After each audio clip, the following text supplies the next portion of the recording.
Welcome to the Dance Centre podcast.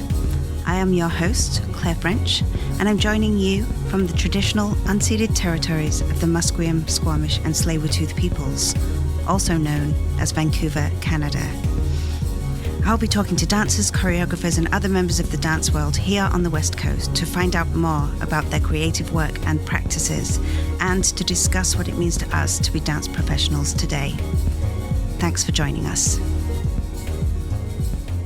Today my guests are Fiana Kawane and Shilpa Shankar. I'm delighted to be speaking to them both. As a wonderful addition to this podcast that really embraces the tone of the interview, Shilpa and Fiana read each other's bios. So thank you so much to both of them for that. You will hear those before the start of the conversation. Fiana and Shilpa will both be performing in our first Discover dance of the series, which is Classical Indian Dances in Focus, on Thursday, September 28th at 12 noon at Scotiabank Dance Centre. Shilpa Shankar is a Bharatanatyam dance artist based in Vancouver, Canada.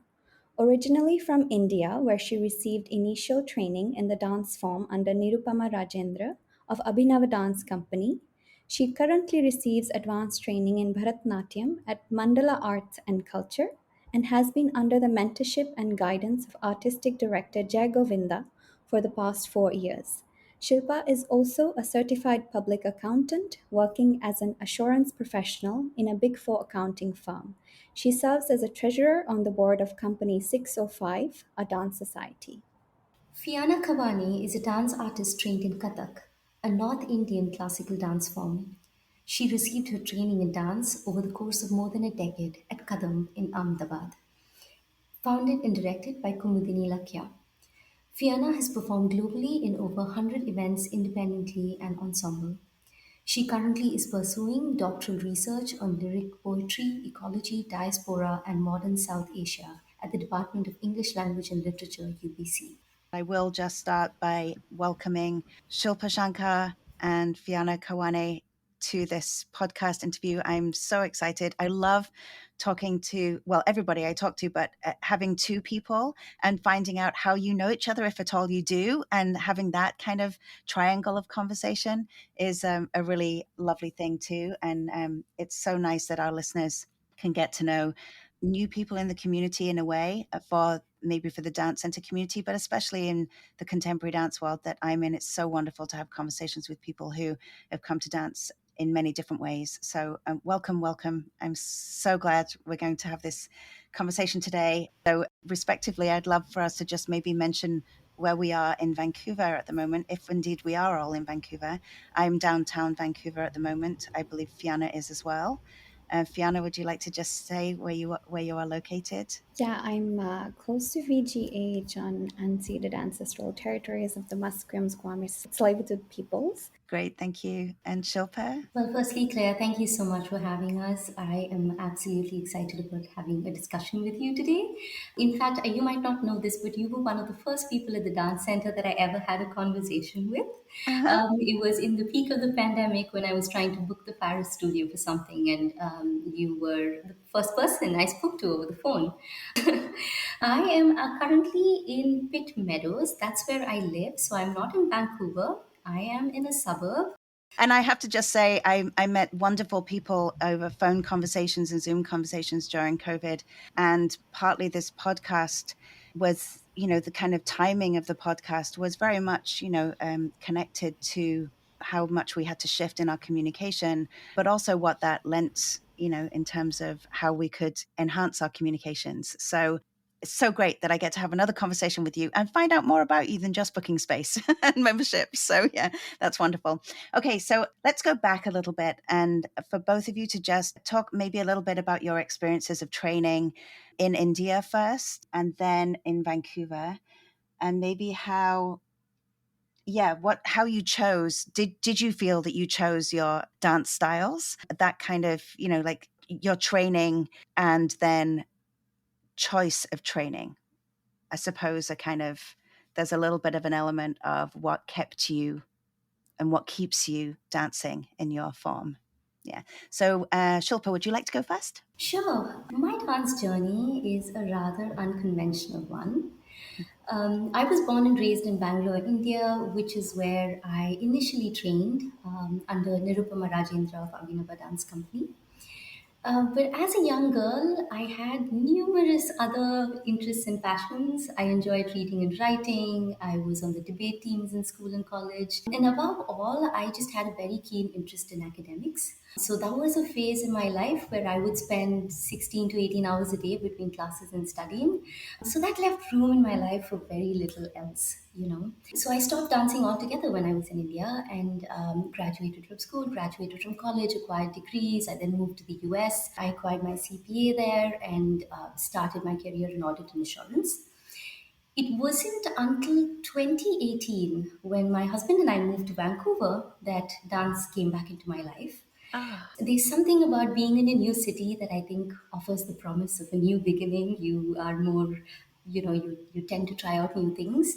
I saw that there was a really good school for Bharatanatyam in Vancouver, and it appeared to be a leading school in Canada for the dance style. And I thought, well, why not? Let me go try a class. So I land up at the dance center, the fourth floor. I take a class there with Jay Govindaji, who's my teacher and mentor of Mandala Arts and Culture. And he initially invited me to be a part of the intermediate group just because I had some prior training. But at the end of the first class, he comes up to me and he says, well, I don't think you're ready. Remember, by that time, I hadn't danced for 15, maybe 20 years. mhm. So my turnout was poor. I wasn't holding my back right. You know, the Natya Rambam, which is the basic Bharatanatyam stance, was all wobbly and droopy. And let's just say that there were a number of things that needed fixing. So he said, well, I think you're going to have to go to the beginner class and build your technique back up. So the next week, I went to the beginner class, and there I was, a grown woman in her 20s, late 20s, dancing with young girls who were between the age group of 7 and 14, 13 maybe. Mm. And there I was, trying to build my technique back up again. But fortunately, through JG's guidance, he was able to provide me with corrections week over week that really helped build my technique back up again. And in about a year's time, I was able to catch up, and he then invited me to start dancing with his advanced students. So that's how dance came back into my life. And now, of course, it's an integral part of my identity. It's become a way of life, it's a part of my everyday. And I can't think of life anymore without dance in it. Oh, that's wonderful. We'll come back to many points that you brought up there, but Fiona, I'll give you a chance to uh, catch up on your training too. Yeah, it's really lovely to hear Shilpa's story because I think we've only connected over social media and we haven't Ah, actually met in person. But I so far, I've been very curious to also learn a little bit more about the sorts of different Indian classical dances that happen in the city that precede, my being here. And it's really lovely to hear this journey of Shilpa's. I've been engaged in movement since a very young age. I began with theater folk dances, but it was only around age 9 that I started training in Kathak.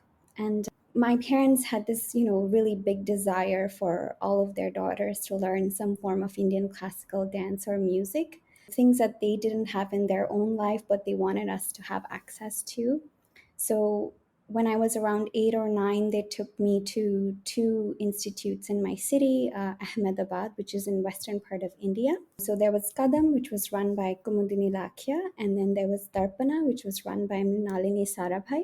And they asked me to sit in on the classes, and they said, 9-year-old me, choose one. And it was quite arbitrary. I seemed to really like the teacher in the Kathak class, so I ended up joining the Kathak class. And I had the choice of choosing a form. My sisters didn't have that choice, it was made for them.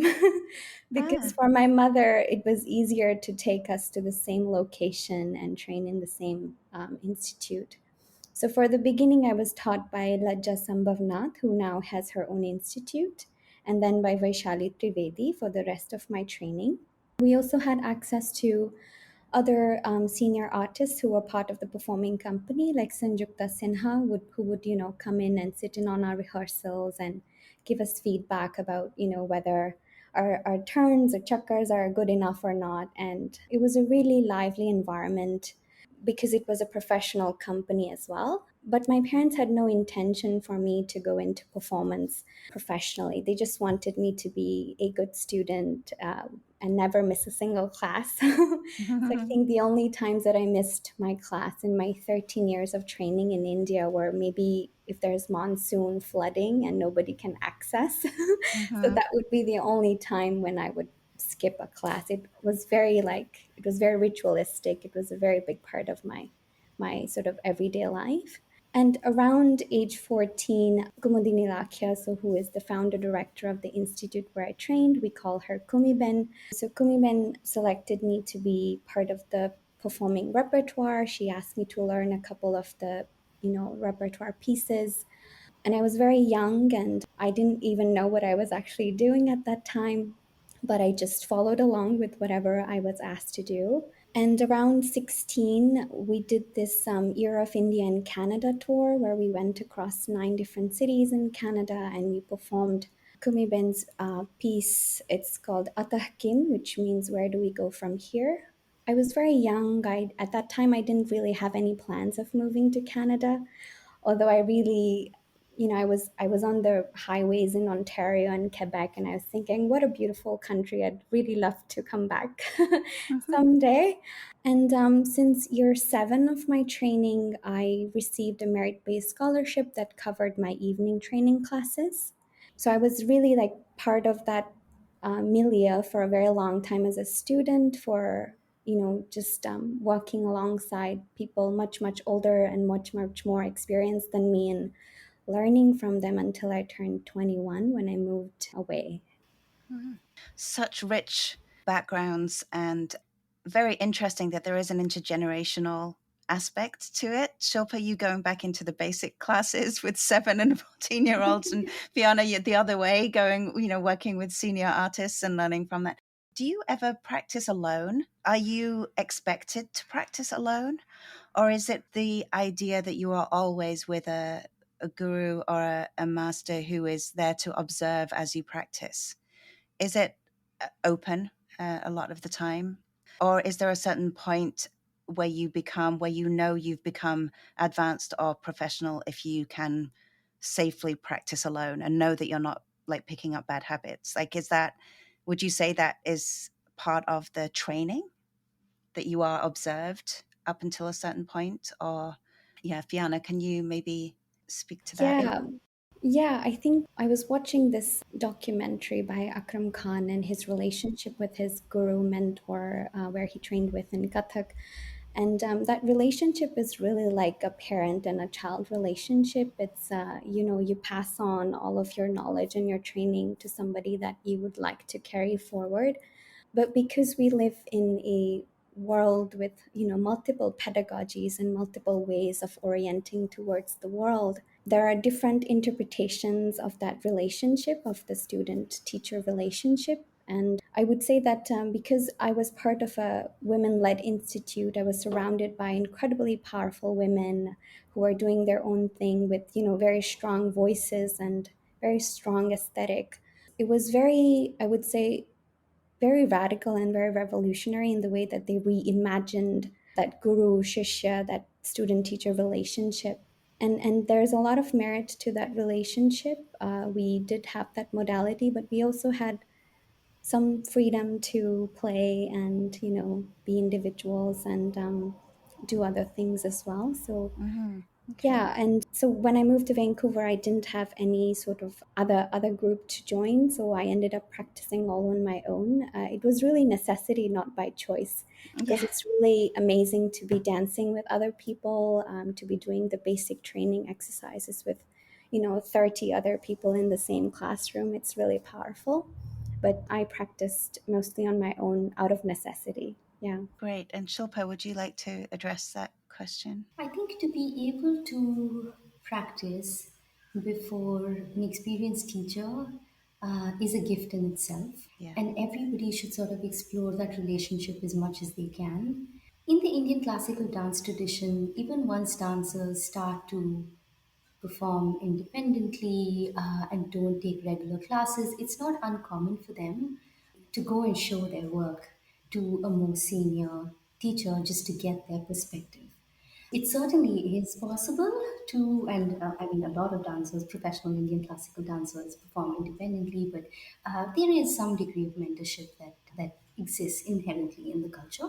In my own practice, I do dance I do take group classes at Mandala Arts and Culture where I dance with other students before the teacher. I also have private classes before the teacher.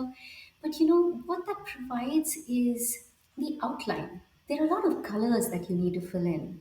And those colors come from exploring those compositions and exploring those pieces on your own. I'm joining you now from my home studio. This is my garage, which is my which is my Mhm. dance studio, and I tend to work on a lot of pieces very much in isolation, put in colors, create it, and then show it to my teacher to see what sticks and what doesn't. So I think both are important. It's an absolute blessing, a joy, and a gift to be able to dance before an experienced teacher, but it's also extremely essential for you to go back and do that creative work on your own and take the piece where you want it to go. Yeah, wonderful. I feel the same way that there's the social aspect of learning is sometimes, I don't want to say necessarily quicker. It's not important that it's quicker, but it's more that it's an embodied learning that kind of gets to the parts of the body that needs to receive the information a little faster, and the literal connection to other people and to how other people are interpreting or how other people's bodies respond to instruction, I think is one of the reasons why I still love to dance and why I can never learn enough about dance and about different dance forms. So I really appreciate that, and I really appreciate the respect that you're both showing. It seems inherent in the idea of discipline and training, and the kind of understanding and comprehension of what a master and what your guru can actually help you with and be there for. So, could we talk a little bit about your actually how you ended up in Vancouver, both of you? Shilpa, would you like to start? Sure. Well, when you've lived for 10 plus years in Minneapolis in the United States Hmm. and have lived through enough blizzards, I think you want to move to somewhere that has warmer climate. Well, a big part of moving to Vancouver was just because I was tired of the snow, to be very honest. And my husband and I wanted a new experience and wanted to be in a city that was, had where you could spend a lot of time outdoors. We visited Vancouver a couple of times and we fell in love with the city and we decided to move.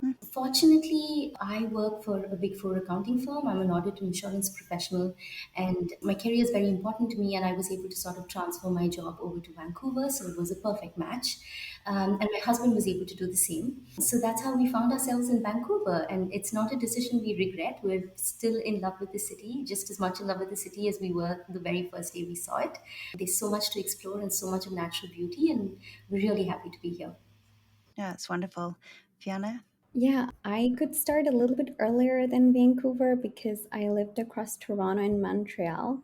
Mm. And I moved first to Montreal for love, and I was just 21. So my parents were like, what are you going to do with your life? You have to, you know, promise us that you'll, do something valuable, useful with your time and not just sit and wait for somebody that you moved for. So once I moved to Montreal, then I applied for my master's. So I went to Toronto, I lived there for a bit, and then I ended up applying for my PhD program. So then I moved to Vancouver.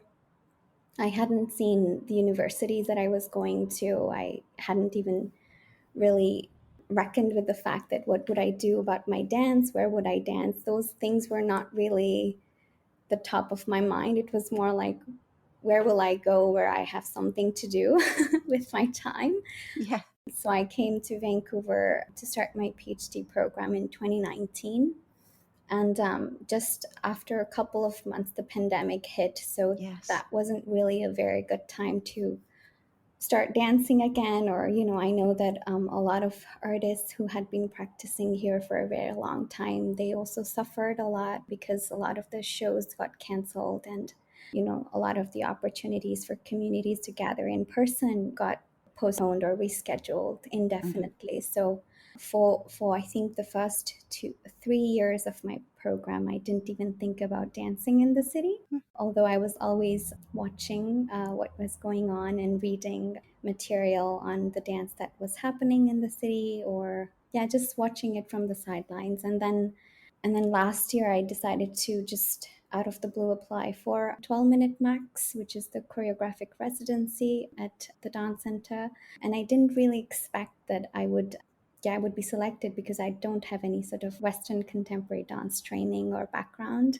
So it was a little bit of a surprise for me, and yeah, and from then on, I just restarted my dance. So, similar to Shilpa, I took like a bit of a sabbatical from my dance to be able to focus on the program and the horrible comprehensive exams that drain so much of your life.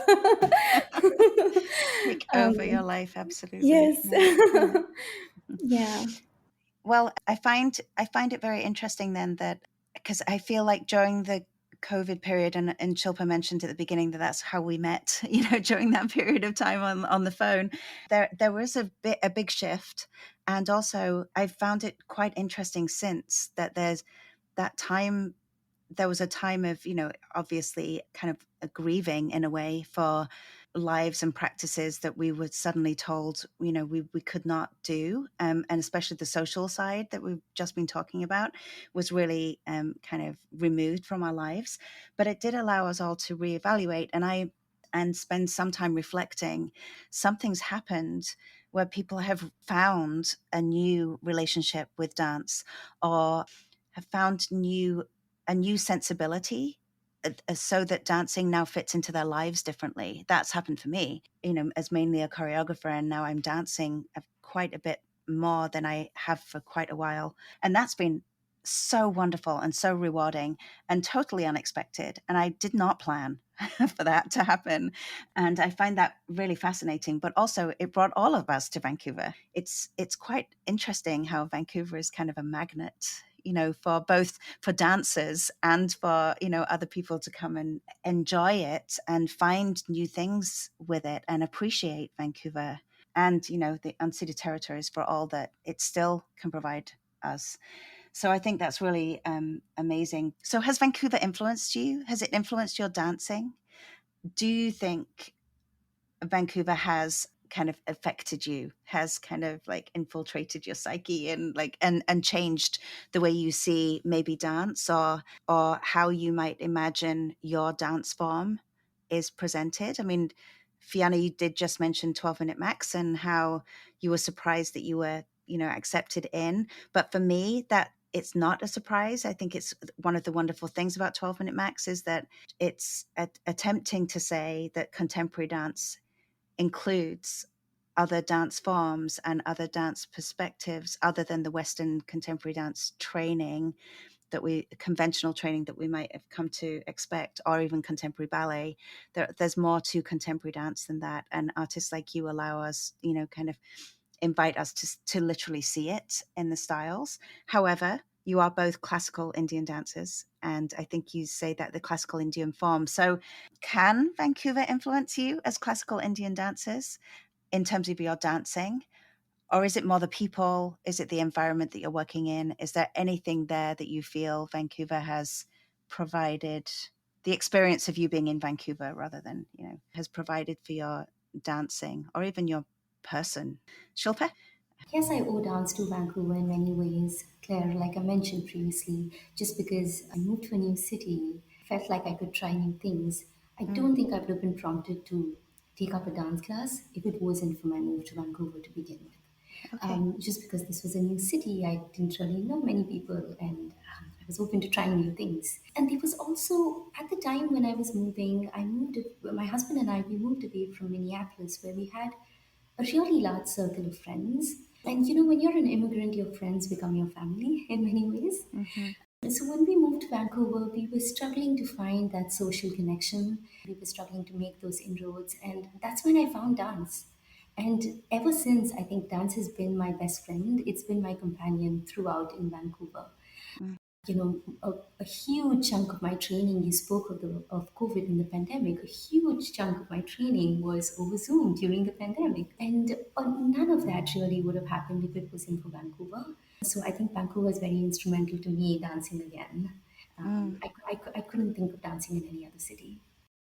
Hmm. It's beautiful. Yeah, I would say that I'm just starting dancing in Vancouver this year, so I've had the wonderful opportunity to meet a lot of dance artists across different genres at different stages of their dance life and learn from their journeys. And I think of my community in dance not in terms of like whether I can do my form with them in the same class, but whether there are certain sort of shared values or shared ideas about the dance in general. Like when I trained with Kathak, I was taught really well what I'm doing, but I because we're not technically trained to speak a lot about what we do or why we do or how we do. I didn't really have a vocabulary for myself. Why am I dancing and how am I dancing? Who is my audience? Where am I taking my dance?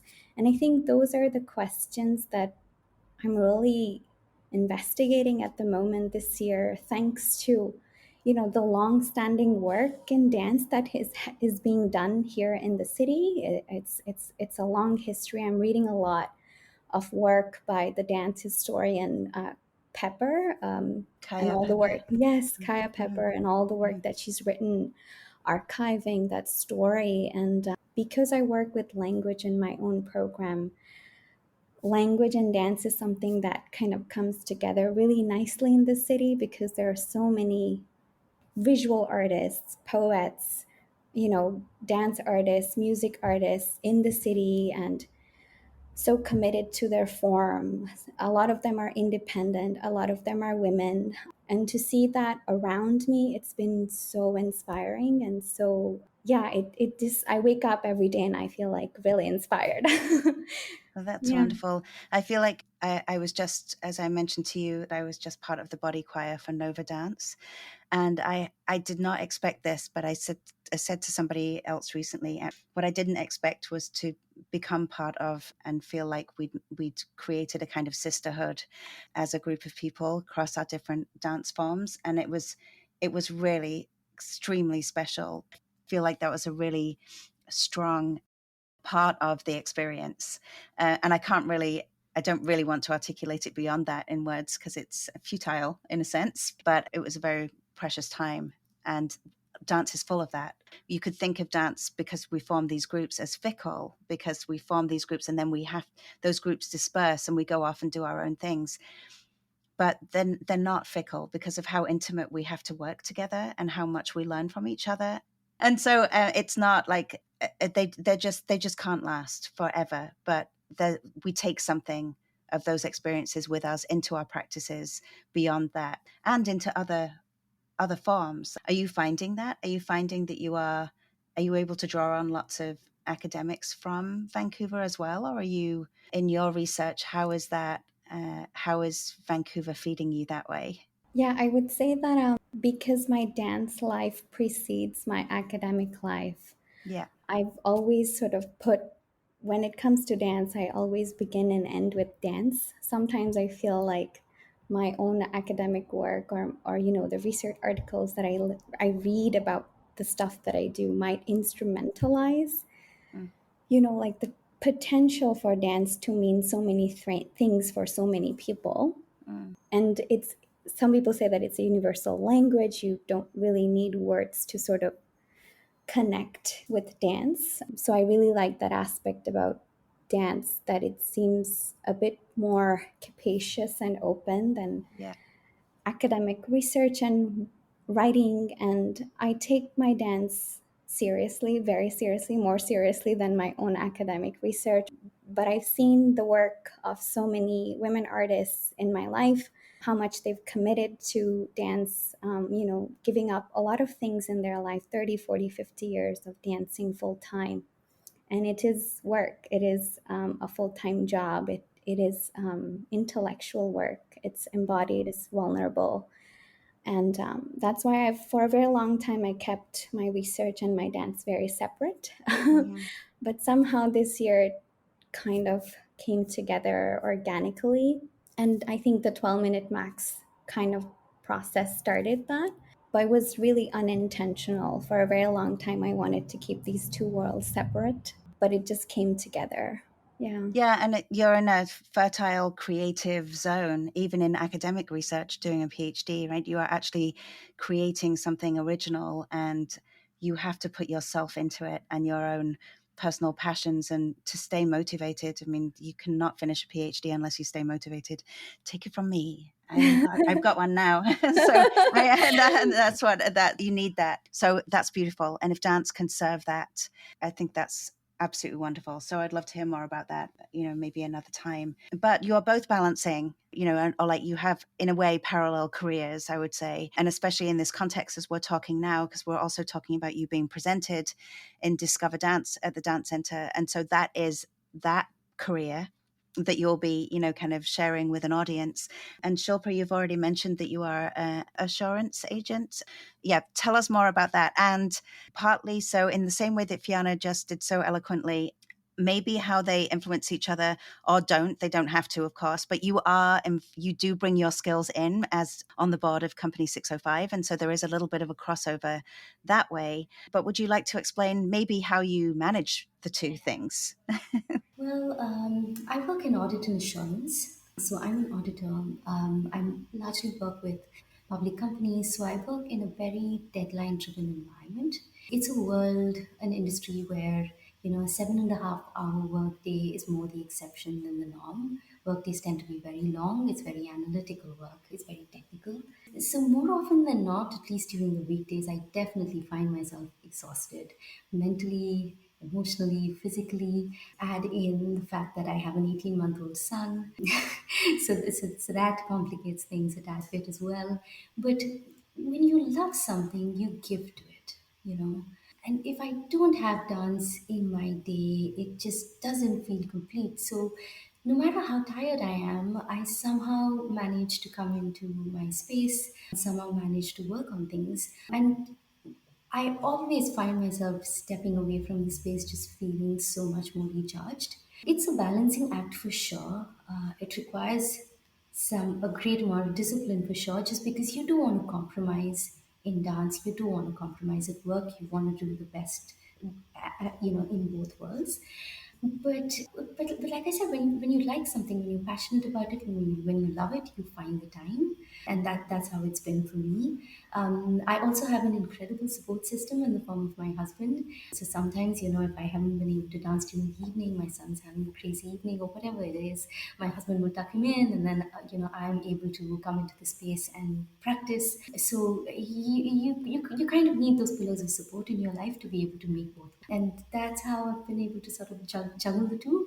I certainly think they influence each other because fundamentally the work ethic or the approach is the same. You go at it with honesty, you go at it with a very sincere mindset, and you work hard. And I can't think of more hardworking bodies than dancers. And it's the same concept at work too. So I think the fundamental work ethic in both worlds is identical. You're the same person, whether you're dancing or whether you are in the corporate world. Yeah, absolutely. Fiona and I are both nodding for the listeners. And I do think there is something about if you prepare well, it's almost like if you mentally prepare and give yourself the time to shift gears and just use the mental preparation to shift gears, it can be quite a quick transition you can make, back and forth. I think that's okay. I think that the work is partly in the preparing and planning, and so that you're in a position almost like of readiness or preparedness to take on the next thing, even if you don't fully quite know how long you're going to have to do it. But and that's where the willingness comes from, I think, a little bit, is that in allowing making that transition mentally and in your body, so you are ready when you arrive in your studio, or when you close the computer, or when you turn around, or start, or you pay attention to your breathing, you start breathing differently in order to prepare your body to take on something. I think that they're all extremely transferable skills for any kind of like anything in our lives. So, Fiona, you mentioned 12 Minute Max. Would you both like to just talk a little bit about what you're working on now, and maybe just to touch on what you'll be presenting maybe in Discover Dance? Doesn't have to be a big reveal. We can save it for the event, but just a little bit about what you're working on now would be great. Fiona? Yeah, I'm working on a couple of things at the moment, one of which is sort of revising and remounting my full length traditional Kathak work, which is Mm, called Natyam, and it has a series of pieces which are very traditional in their composition and their musical composition, but the choreography is a little bit more set to the sort of sensibilities that I have been trained in with Kumiben. So that's something that I'm presenting this summer over a couple of, I guess, small and big festivals. And for Discover Dance, I might present a section of it. mm, I'm not sure which section. Yeah, I'm still figuring out the details for that. But apart from performances, I'm also really excited about developing sort of my choreographic voice over the next year as an artist in residence with Dance Victoria. great. So that kind of continues the work that I started with 12 Minute Max, and really thinking about, Kathak is known as a storytelling form. Kathak kahe so Kathak kahave, which means the one who tells a story is a storyteller. Mhm, But here in the specific context of Vancouver on Indigenous territories, I'm really interested in thinking about what kinds of stories can Kathak listen to. So I'm really interested in music, I'm really interested in poetry. That really informs the kind of work that I'm doing with Kathak and seeing where it goes from there. That's wonderful. So is that informed by also by Vancouver female artists, or I should say, even Indigenous female artists, or have you gone to that extreme, or are you more thinking of it in terms of interdisciplinary, like music, poetry, within Indian classical storytelling? I would say, like, all of the work, yeah, I would say that all of the work that I'm thinking about in terms of choreography really, really relies a lot on my sort of intellectual work that I do as part of my research. Yeah. So, questions about politics of language. What does it mean when we write and talk in English in a contemporary space? Who is writing and talking in English, articulating themselves? Hmm. And what are the forms of that articulation? And can I translate that into dance? And would it make sense to a particular audience? So, those are all questions that I've been thinking about as I read modern and contemporary poetry, Hmm.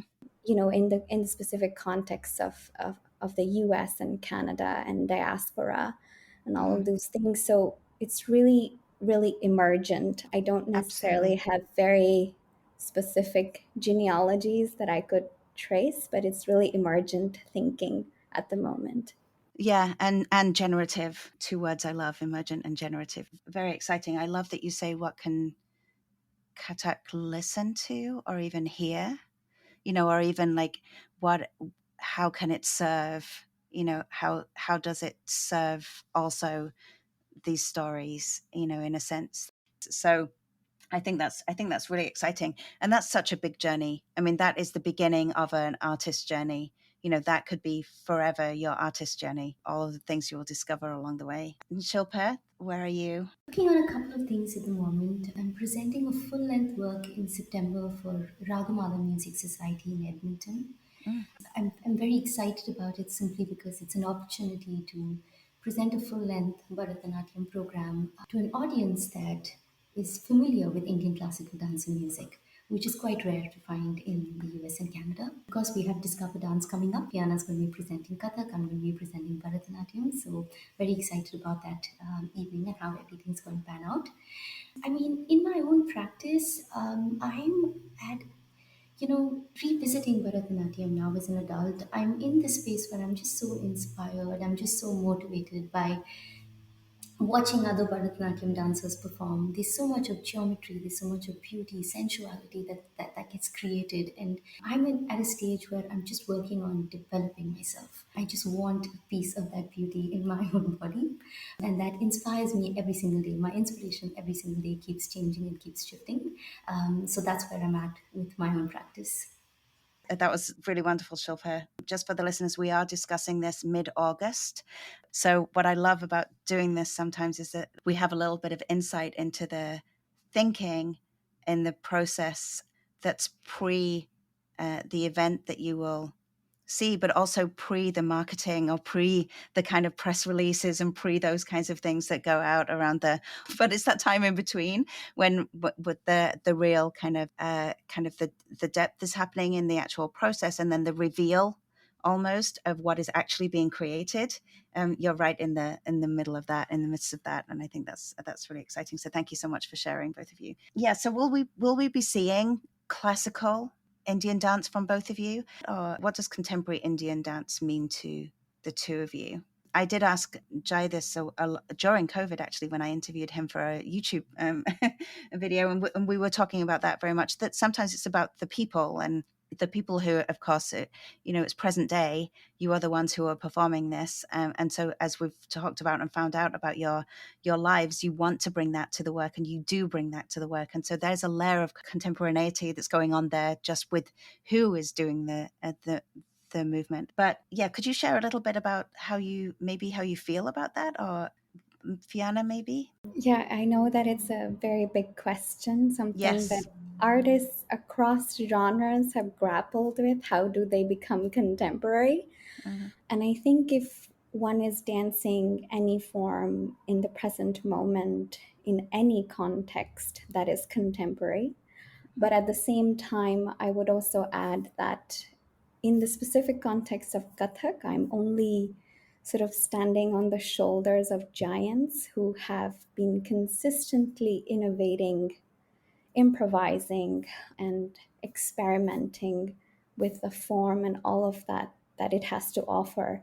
And Kathak is a very interesting form because it has really sort of carried whatever history that was given to it. It is a syncretic form, and then sort of allow that to seep into the movement vocabularies as well as the music, as well as the sort of attire. So there are different kinds of attire that come from different sort of influences in Kathak. For Discover Dance specifically, I will be sharing a classical Kathak composition set on one of the classical sort of beat cycles. It might be a 16 beat cycle, it might be a 14 beat cycle.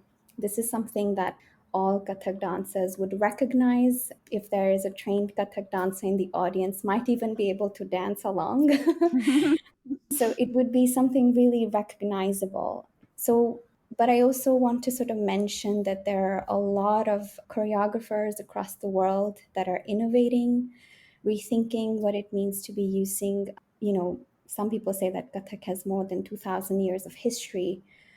You would see those movements, like this movement on some sort of architecture, but how do you do that now? And it has different, I guess, different effects. If I were to do this 2000 years ago and if I were to do this now, those are two very different uses of the same movement. But it's really up to how I negotiate that relationship of that interpretation between my iteration and my audience, wherever I am located. But one thing I would really like to add, that some people that influence me in terms of what do I do with the weight of tradition of this form, pay an homage to it, do it justice, and sort of honor the long-standing work that has been done in classical Kathak and then share it in a different space. I have people that I really look up to. There's Urja Thakur Desai in the UK. She runs Bhagrav Dance, and she talks a lot about how she has different modalities of pedagogy, how she thinks about Kathak, what is she doing with Kathak in the contemporary world. And I'm really inspired by other women choreographers who were trained in Kathak but are using that vocabulary to tell different stories. And I would definitely say that, there are certain integral aspects of doing Kathak. You would have the pirouettes, you would have the footwork, you have the beat cycles, you have the different sort of genealogies or traditions, but that's like language. If you think about it in terms of poetry, you have the same language, but its arrangement can have different effects. So if you have a Kathak language, you can arrange it in a way that has a different effect for a different audience and a different purpose. So I just think of it in that way. Wonderful. Thank you. Yeah, it's beautiful. And I think there's something about that we have to watch for in contemporary dance. It's still tied to dance training in some way, that it can be multiple lineages, and a form, a technique can come from multiple different forms. But there is, in essence, I think, to be able to call it a dance style, as you said, there are certain things that means it's Kathak, and if they've gone, then it's still potentially contemporary dance, but it's no longer Kathak necessarily. And I think there is a line, a very interesting, a very important disciplinary border there, and I think that helps. When we have that line, I think it helps us determine which form is of the most influence, and which stories are being told, but which training is informing the dancer. And it's not a judgment call on one or another. It's just that this is how we actually distinguish or make distinctions about the types, and how the artist can make distinctions for themselves in a very committed, devoted way. So I think that's a beautiful, beautiful description. Thank you for that, Shilpa. I'm so passionate about Bharatanatyam that I wanted to live and breathe and live on and grow with the artists that exist today. So I'm all for breaking and challenging the norms. We live in a day and age where dancers are so creative and so talented, and they come up with so many new movement vocabularies while still sticking to the grammar and the fundamental principles of Bharatanatyam, which, like what you said, Claire, make it what it is. Mhm. So it's very contemporary in its approach from the point of view of thinking through new ways of moving in space. But it still sticks to the grammar of Bharatanatyam. The other thing that I have noticed as I work on a lot of compositions is even if you take a very traditional piece, just Hindu philosophy and Indian philosophy in general is just so open ended that the deeper you go into it, the more contemporary it becomes because you start to draw so many parallels to the things that you experience and the things that you see around you. And so, for that reason, I feel like my version of Bharatanatyam is very contemporary. But it's contemporary dance that doesn't look like contemporary dance in the way that the West defines it. And that in itself makes it contemporary because it's shattering a norm. Yeah, I'll leave it at that. Yeah, I think that's a wonderful place to kind of finish the entire thing, really, unless you want to raise anything else at this point. But I think we've covered so many wonderful things. It's such a great introduction to both of you for our listeners. I know we'll be hearing more from both of you anyway as the years go on, and I look forward to that and your continued relationship with the Dance Center as we move forward. So, yeah, if there's anything, would you like to add anything? Have I missed anything? Fiona, you mentioned that you have a few things going on this summer. I think one of them is with Dance West Network. And then will you be performing in Victoria as well this summer or later on this year, do you think? Maybe later on next year. Next year. Okay. Yes, We'll yes. look out for that as well through Yeah. Dance Victoria. Thank you. And Shilpa, did you say you have a full length work as well that you're working on at the moment? That's right, it's coming up in September in Edmonton. Edmonton. Okay. So they are covering Canada or BC and Alberta for now. Is there any desire to go back to Montreal or Toronto with your work, Fiona? Is it too early to say? It's too early to say, but I do have a very strong connection with Montreal and Toronto. Those two cities are very close to my heart.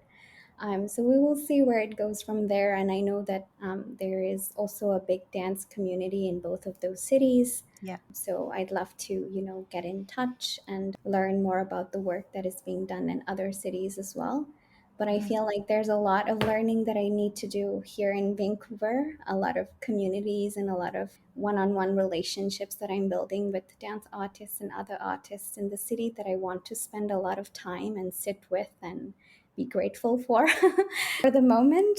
And yeah, I'm very grateful, Claire, that you created this space for me and for me to also hear Shilpa's story and be a part of this conversation.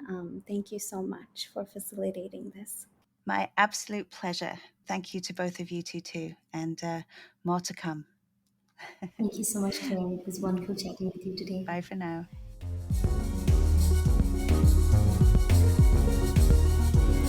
Thank you so much for listening. We would love for you to subscribe, rate, and review wherever you get your podcasts, as this will help other listeners find us and help us to grow our dance audience. We'll be back next month. In the meantime, you can follow us on Facebook at The Dance Centre, Twitter at Dance Centre, and Instagram at The Dance Centre BC. And if you'd like to support our work, please consider making a donation. Just go to our website at thedancecentre.ca, where you'll find extensive information about our upcoming programs and events. The music for the Dance Centre podcast was composed by James B. Maxwell. Always a pleasure to connect with you through dance. Until next time.